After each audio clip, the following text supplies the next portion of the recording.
नमस्कार, मैं हूं उमेश जोशी। हरियाणा न्यूज के खास प्रोग्राम खरी खरी में आपका स्वागत है। आज इस प्रोग्राम में हम खास मुलाकात करेंगे अखिल भारतीय कांग्रेस कमेटी के महासचिव और हरियाणा के प्रभारी बीके हरिप्रसाद से। हरिप्रसाद जी, आपका स्वागत है हमारे कार्यक्रम में। सबसे पहला सवाल संगठन के चुनाव से संबंधित। लंबे समय से ड्यू है चुनाव, क्या अड़चन आ रही है, क्यों नहीं हो रहे चुनाव? हरियाणा में चुनाव तो बहुत पहले हो चुका है। अब सारे जो हमारे डेलीगेट्स जो चुने गए हैं वो कांग्रेस अध्यक्षा श्रीमती सोनिया गांधी जी को रेजोल्यूशन पास करके उसका ऊपर छोड़ दिया अध्यक्ष बनाने के लिए। बाद में हम लोग कुछ बाई इलेक्शंस आ गया और कंसेंसस करने का कोशिश में हैं, कुछ कंसेंसस बना के कोई आदमी को बनाने के लिए। अभी रिसेंटली उसका तबीयत भी ठीक हो नहीं है, इसलिए थोड़ा ढीला पड़ गया।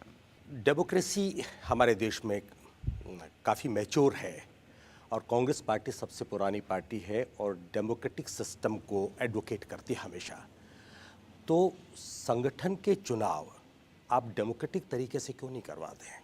मतलब यह है कि अध्यक्ष पद का चुनाव डेमोक्रेटिक तरीके से क्यों नहीं होता कि जो कॉन्टेस्ट करना चाहे वो मैदान में आए, जो जीते वो अध्यक्ष पद हासिल कर ले? बिल्कुल, इसके लिए हम लोग तैयार हैं। मैं खुद जनरल बॉडी मीटिंग में गया था और हमारा पीआरओ रहा मिस्टर राजू भाई परमार, वो भी जनरल बॉडी मीटिंग किया। जब अगर कोई चुनाव लड़ने के लिए तैयार नहीं हो तो क्या करें? तो वो लोग बोलता है आप कंसेंसस सबसे बात करके कंसेंसस आप बनाइए, मैडम के ऊपर छोड़ दिया है। ये भी एक डेमोक्रेटिक प्रोसेस है। अब चुनाव ब्लॉक लेवल पे, जिला लेवल पे सब कंसेंसस होते ही आ गया है जी। तो इसलिए ये एक परंपरा रहा हमारा। जब कंसेंसस बनाना है तो सबसे बात करके एक कंसेंसस कैंडिडेट को हम आगे करते हैं।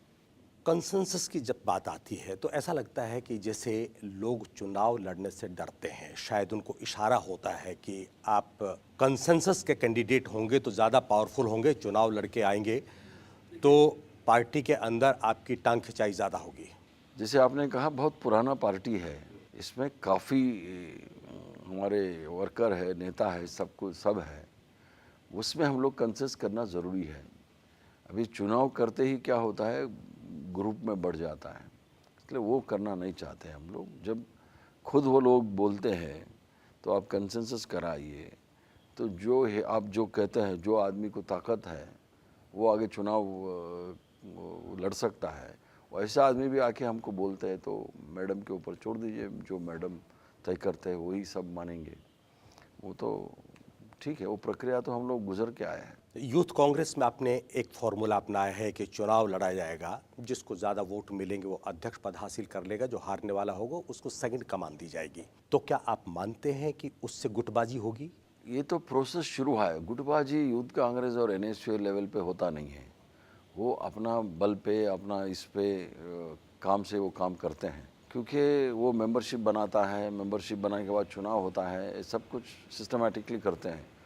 एक प्रक्रिया शुरू हुआ है, आगे सिस्टमेटिक हो जाएगा वो। जब यूथ कांग्रेस में गुटबाजी नहीं होती है और आप इस फार्मूले को सफल मानते हैं तो ये फार्मूला हायर लेवल पर क्यों नहीं लागू करते हैं? यूथ कांग्रेस में पॉलिटिक्स कम होता है, एनएसयू में पॉलिटिक्स ही रहता ही नहीं है। वो अपना एक्सपीरियंस लेने के लिए, अपना काम करने के लिए, काम दिखाने के लिए काम करते। इधर तो बहुत एक्सपीरियंस लोग हैं मेन कांग्रेस में, वो सब गुजर चुके हैं। तो हमारे यहाँ आप समझ लीजिए 90 कैंडिडेट ही रहेगा हरियाणा में, तो अब 10 एमपी का कैंडिडेट रहेंगे।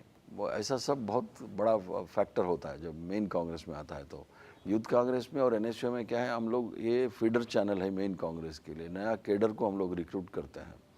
तो राहुल जी का एक अटेम्प्ट जो है वो बहुत अच्छा एक्सपेरिमेंट हो रहा है, तो एक अच्छा सल्यूशन भी है आगे के लिए। मुझे बड़ा ताज्जुब हुआ कि यूथ कांग्रेस में पॉलिटिक्स नहीं होती।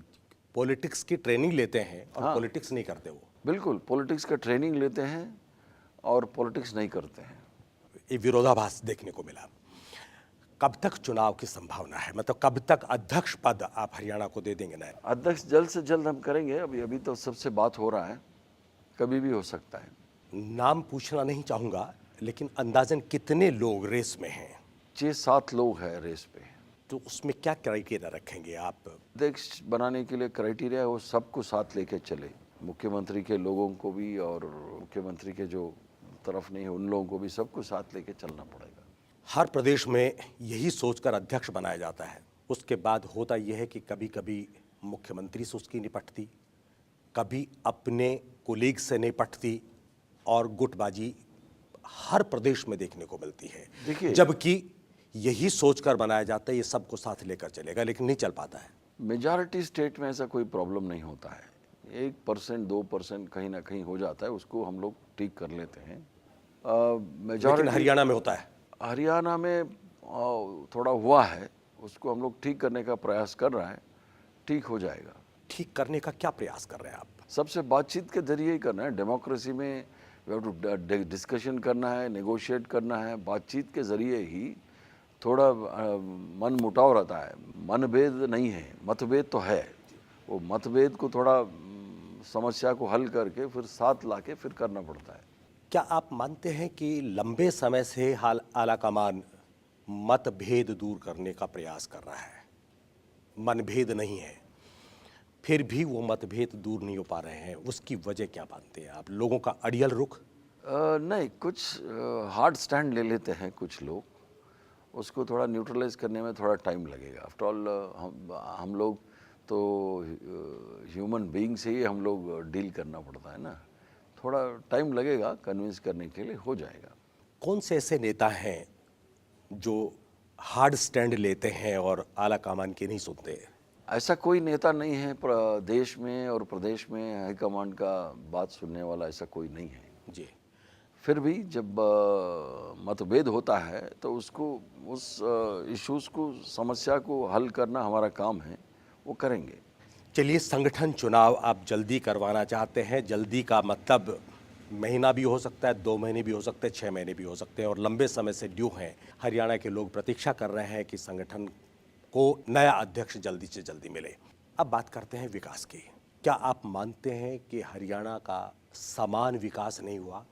देखिए, ये मानने के लिए तैयार हूँ मैं, हरियाणा में काफ़ी विकास हुआ है। समान विकास हुआ नहीं हुआ है वो आंकड़े के ऊपर चलता है। कुछ जगह में ज़्यादा हो गया हो सकता है, कुछ जगह में हुआ नहीं। कहाँ डेवलपमेंट हुआ नहीं था उधर डेवलपमेंट करने का कोशिश किया तो वो इम्बैलेंस बोल देते हैं जी। तो यूनिफॉर्म डेवलपमेंट हरियाणा में थोड़ा मुश्किल होगा। कहाँ कहाँ डेवलपमेंट हुआ नहीं उधर काम हो रहा है, कहाँ डेवलपमेंट हुआ है, ऑलरेडी डेवलप्ड जगह है, उधर कुछ हो भी नहीं सका, वो बात अलग है। तो मानते हैं आप कि हरियाणा में समान विकास नहीं हुआ है? विकास हुआ है, विकास हुआ है, विकास हुआ है। ये आपका पॉलिटिकल जवाब है? नहीं, विकास हुआ है। विकास क्या हुआ है, कहाँ विकास नहीं हुआ था उधर विकास हुआ है, कहाँ विकास हुआ है उधर उधर सुधारने का काम हो रहा है, इसलिए वो दिखता नहीं है। वक्त एक छोटे से ब्रेक का। ब्रेक के बाद बीके हरिप्रसाद जी से बातचीत का सिलसिला बना रहेगा।